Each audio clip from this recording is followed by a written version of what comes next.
ভাইয়া ঘরের ভিতরে তেল খুঁজতে লাগল, কিন্তু ঘরের কোথাও তেল ছিল না। তারপর আমি ভাইয়াকে বললাম, ভাইয়া তেল ছাড়া কি অন্য কোনো উপায় নেই? তখন ভাইয়া বলল, আরেকটি উপায় আছে। তো বন্ধুরা, আজকের এই ভিডিওটিতে আপনাদের সত্য ঘটনাটি জানাবো। দয়া করে ভিডিওটি সম্পূর্ণ দেখবেন, তা না হলে কিন্তু ঘটনাটির কিছুই বুঝতে পারবেন না। আমি বাংলাদেশের খুলনা জেলার একটি ছোট্ট গ্রামে থাকি। আমার নাম সাদিয়া। আমাদের পরিবারটি খুব সাধারণ। বাবা একজন ড্রাইভার এবং মা সংসার সামলান। আমার বড় ভাইয়ের নাম সুজন। তিনি আমার চেয়ে কয়েক বছরের বড়। আমার বয়স এখন 18 বছর, আর ভাইয়ার বয়স 24। তিনি ঢাকায় একটি কোম্পানিতে চাকরি করেন। সাপ্তাহিক ছুটির দিনে, বিশেষ করে শুক্রবারে, তিনি আমাদের গ্রামের বাড়িতে চলে আসেন। আমাদের বাসাতে মাত্র 3টে ঘর রয়েছে। একটি রুমে আমার বাবা মা থাকেন এবং আরেকটি রুমে আমার কাকা কাকি থাকেন, আর আরেকটি রুমে আমি এবং ভাইয়া থাকি। প্রতিবার ভাইয়া গ্রামে এলে আমরা দুজন অনেক সময় একসাথে কাটাই। পড়াশোনা, গল্প, আড্ডা কিংবা গ্রামের চারপাশে ঘুরে বেড়ানো, সবকিছুতেই ভাইয়া আমার সঙ্গী। আমি ছোট থেকে ভাইয়ার খুব কাছের, তাই ওর সঙ্গে আমার একটা বিশেষ বন্ধন তৈরি হয়েছে। সেই কারণেই যে কোনো সমস্যা হলে আমি প্রথমেই ভাইয়ার কাছে ছুটি, আর ভাইয়াও সবসময় চেষ্টা করে আমাকে সাহায্য করার।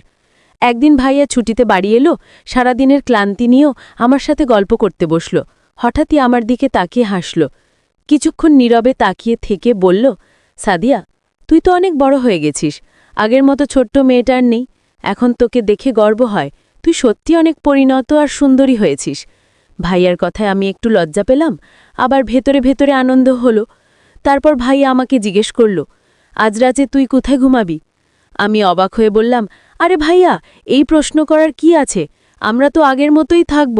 আমি আমার জায়গায় আর তুমি তোমার জায়গায়। ভাইয়া আবার হেসে বলল, আমি আসলে সেটা বলিনি সাদিয়া। আমি বলতে চাইছিলাম, আমি যখন ছুটিতে আসি তখন তোকে সবসময় মেঝেতে ঘুমাতে হয় আর আমাকে বিছানায় রাখিস। এটা একদম ঠিক না। আমি চাই তুইও আমার মতো আরামে ঘুমাস। তারপর ভাইয়া হেসে বলল, আজ থেকে ছুটি আসলে আমরা রাতটা একসাথে কাটাবো। কিন্তু এবার নতুন নিয়ম, তুই আর আমি গল্প করতে বসবো বিছানায়, আর গল্পের মধ্যেই আমাদের ছোটবেলা আর গ্রামের সব মজার ঘটনা মনে করব। আমি হেসে বললাম, ঠিক আছে ভাইয়া, তাহলে রাতটা সত্যি আরও মজাদার হবে। রাতটি শুরু হলো গল্প আর হাসির ছোঁয়ায়।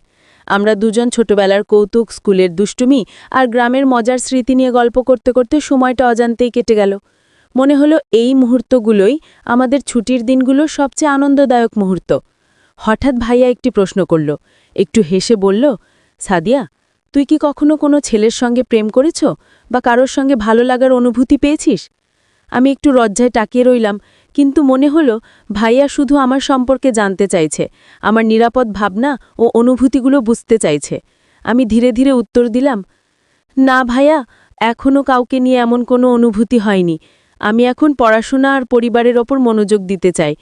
আমি একটু লাজুক ভঙ্গিতে হেসে ভাইয়াকে বললাম, ভাইয়া, তুমি তো আমাকে এত প্রশ্ন করলে, তুমি নিজে কি কোনো মেয়ের সঙ্গে সম্পর্ক করো বা তোমার কি কখনো এরকম কোনো অনুভূতি হয়েছে? ভাইয়া আমার দিকে তাকিয়ে হালকা হেসে বলল, না রে সাদিয়া, আমি এখনও তেমন কিছুতে যাইনি। আমি এখন নিজের কেরিয়ার আর কাজের দিকেই মনোযোগ দিচ্ছি। ঢাকায় থাকি, কাজের ব্যস্ততা থাকে, তাই এসবের সময় হয় না। তাছাড়া আমি চাই আমার জীবনটা আগে স্থির হোক, তারপর এসব নিয়ে ভাবব। রাত গভীর হলো, আর আমরা দুজন গল্প করতে করতে ক্লান্ত হয়ে গেলাম। ধীরে ধীরে আমি এবং ভাইয়া শুয়ে পড়লাম। বিছানায় শুয়ে শুয়ে আমরা দিনের সব গল্প আর স্মৃতিগুলো মনে মনে ভাবছিলাম। নীরবতায় ঘরটা শান্ত, আর মনে হলো এই মুহূর্তগুলোই আমাদের পারিবারিক বন্ধনের সবচেয়ে মূল্যবান স্মৃতি। রাতের এই শান্তি যেন আমাদের হৃদয়কে আরও কাছে এনেছে এবং আমাদের সম্পর্ককে আরও মজবুত করেছে। পরদিন সকালে সূর্যের আলো ঘরের ভেতরে ঢুকতে শুরু করল। আমরা দুজন ধীরে ধীরে উঠলাম। ভাইয়া কফির গ্লাস হাতে নিয়ে বলল, ছাদিয়া, কাল রাতে তোমার সাথে গল্প করতে করতে সময়টা একদম অজান্তেই চলে গেল। এই ছুটির দিনগুলো সত্যিই অন্যরকম আনন্দ দেয়। আমি হেসে উত্তর দিলাম, ভাইয়া, সত্যি গ্রামের এই শান্ত পরিবেশ আর আমাদের গল্পগুলো একদম বিশেষ মনে হলো। আমি চাই সব ছুটির দিনই এমন আনন্দময় হোক। ভাইয়া আমার কথায় মৃদু হেসে মাথা নেড়ে সম্মতি জানালো।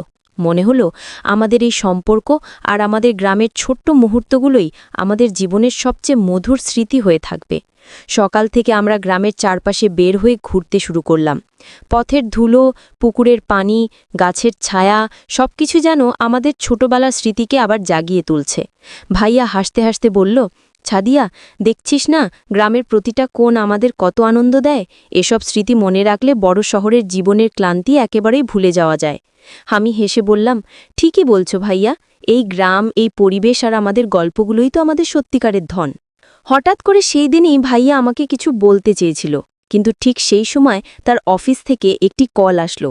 কলটি পাওয়ার পর ভাইয়াকে দ্রুত যেতে হলো। আমি তাকিয়ে থাকলাম, মনে হলো ওর মুখে যা বলতে চেয়েছিল তা ছায়ার মতো অর্ধেকেই রয়ে গেছে। তারপর বলল, ছাদিয়া, পরে সুযোগ পেলে আমি তোমাকে সবকিছু বলবো, এখন আমাকে অফিসে যেতে হবে। ভাইয়া অফিসের জন্য চলে যাওয়ার পর আমি একটু নীরব হয়ে রইলাম।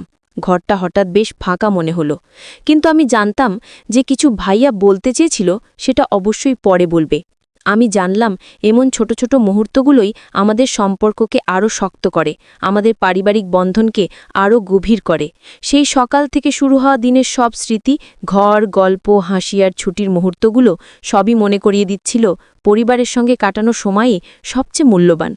কয়েকদিনের জন্য আমি একরকম অস্থির মন নিয়ে থাকলাম। রাতের ঘুমও ঠিকভাবে আসছিল না। মনে হচ্ছিল ভাইয়া কি যেন কিছু বলতে চেয়েছিল, কিন্তু শেষ মুহূর্তে বলতে পারেনি।